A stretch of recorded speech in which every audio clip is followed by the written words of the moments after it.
tak boleh lagi ialah soal penguasaan korporat ataupun pemilikan ekuiti.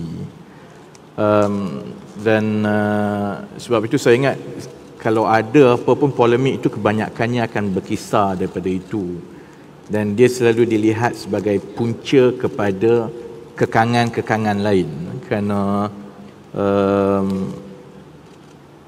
mentaliti kita ialah kalau kita memiliki sesuatu maka kita akan mengawal sesuatu. Bila kita mengawal sesuatu, maka itu membolehkan kita membuat keputusan-keputusan yang boleh membantu penyertaan ekonomi Bumiputera.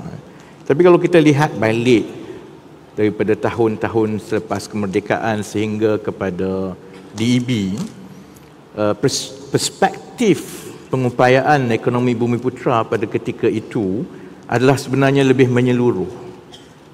Fokus ialah untuk mengurangkan kemiskinan, contohnya. Dan mengurangkan kemiskinan dilihat secara menyeluruh sebagai sebuah negara. Kemudian fokus satu lagi ialah untuk membolehkan ataupun memisahkan identiti fungsi ekonomi dengan kaum, supaya itu membantu juga membina perpaduan negara dan membentuk satu masyarakat yang bernilai kebangsaan. So I think over the years, sementara selalunya fokus kepada pemilikan ekuiti, tetapi kita juga kena kembali kepada perspektif asal itu. Bahawa perspektifnya ialah sebagai sebuah masyarakat yang berbilang kaum dengan Bumiputera sebagai kumpulan yang paling besar, pemerkasaan ekonomi Bumiputera ini perlu dilihat juga dari segi pencapaian-pencapaian yang lain. Dan kerajaan daripada 1957 telah meletakkan dasar-dasar tertentu. Ada yang sebenarnya telah berjalan dengan baik.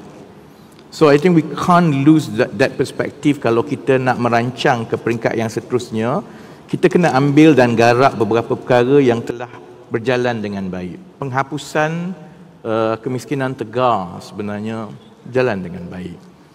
Pendidikan dan pengupayaan sosioekonomi Bumiputera melalui pendidikan, sebab itu kita ada banyak institusi pendidikan, telah berjalan dengan baik. Dan hasilnya selepas 3-4 dekad, kita sebenarnya mempunyai satu kumpulan profesional yang ataupun middle class yang paling besar dalam negara ini. Kalau kita lihat kepada kejayaan dasar-dasar daripada 60-an, 70-an, 80-an, 90-an, negara telah berjaya melahirkan kumpulan kelas menengah, middle class Bumiputera yang paling besar berbanding dengan bangsa-bangsa atau kaum-kaum lain. Ini yang saya ingat bila kita cuba nak kaitkan balik dan tanya kenapa polemik ini berterusan sedangkan banyak sumber bantuan dasar telah dibuat, tetapi kita masih lagi belum berjaya mencapai pemilikan ekuiti 30% yang disasarkan tahun 1970 dulu. Dari perspektif ini saya ingat saya tak rasa ramai di luar sedia maklum sebenarnya dia adalah satu perkara yang boleh dilihat dalam lensa yang berbeza-beza. Contohnya definisi, dan apabila kita ambil kira setiap satu syarikat itu, definisi Bumiputera sekarang ini ialah pemilikannya itu majoriti Bumiputera ataupun organisasi mandat Bumiputera sahaja. Jadi mana-mana yang berkaitan dengan kerajaan, yang itu tidak dikira sebagai Bumiputera.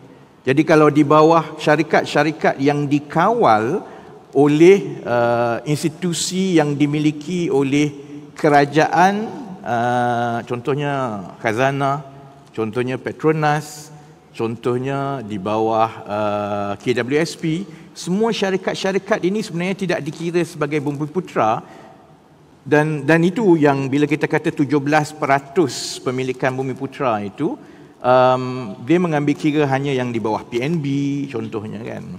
Jadi sudah tentu sebab itu saya ingat kita perlu melihat soal pemerkasaan Bumiputera ini dengan lebih luas kerana kita tak boleh terikat kepada soal pemilikan equity semata-mata kerana dia juga bergantung kepada definisi. Dan kalau kita tukar definisi sedikit, maksudnya dia mula mengambil kira syarikat-syarikat lain, maka angka itu akan berubah-ubah daripada satu zaman ke satu zaman. Itu satu perkara. Yang keduanya, pasaran juga sekarang ini semakin berubah yang mana lebih ramai pelabur atau pemegang saham memilih untuk menggunakan syarikat nomini. Jadi oleh kerana undang-undang kita membenarkan syarikat nomini, jadi sebab itu dari satu tahun ke satu tahun memang ada risiko kalau kita melihat kepada soal pengupayaan Bumiputera disamakan dengan pemilikan equity semata-mata, ada risiko yang dari satu tahun ke satu tahun dia semakin menurun. Sebab lebih ramai yang memilih untuk menggunakan nomini. Contohnya kan.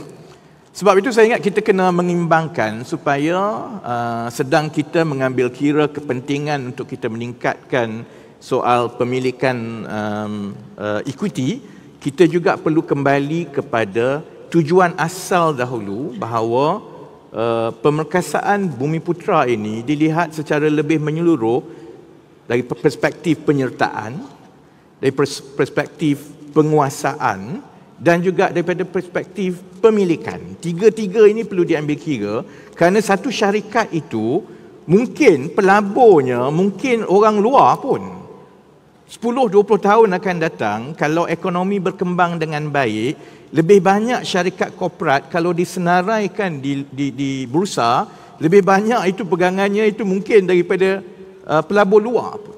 Ataupun contohnya bila kita bercakap tentang syarikat pemula digital and tech, memang kebanyakan syarikat pemula ini modal teroka itu daripada dana asing.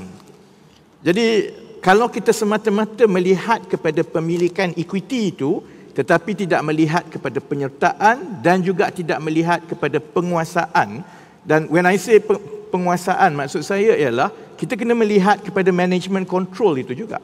Satu syarikat mungkin secara definisi sedia ada sekarang ini tidak dilihat sebagai Bumiputera, tetapi sebenarnya daripada pengurusan tertinggi sampai ke bawah majoriti adalah Bumiputera.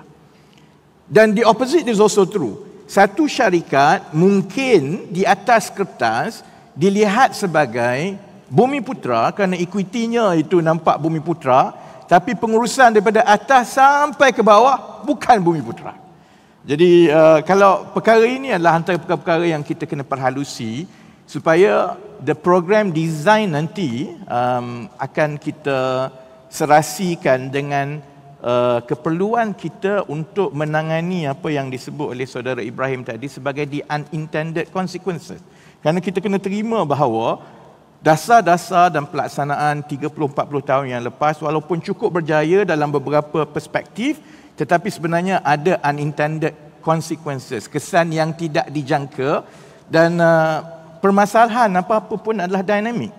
Masalah dalam tahun 80-an dia tak sama details dia itu dengan masalah tahun 2000 contohnya. Jadi perkara-perkara ini yang saya ingat agensi dan kerajaan akan bagi tumpuan supaya kita dapat harmonikan untuk kita mengambil perspektif yang lebih menyeluruh ke arah menilai pengupayaan Bumiputera itu dari perspektif penyertaan termasuk juga penguasaan untuk kita ke arah mendapat pemilikan equity yang telah disasarkan.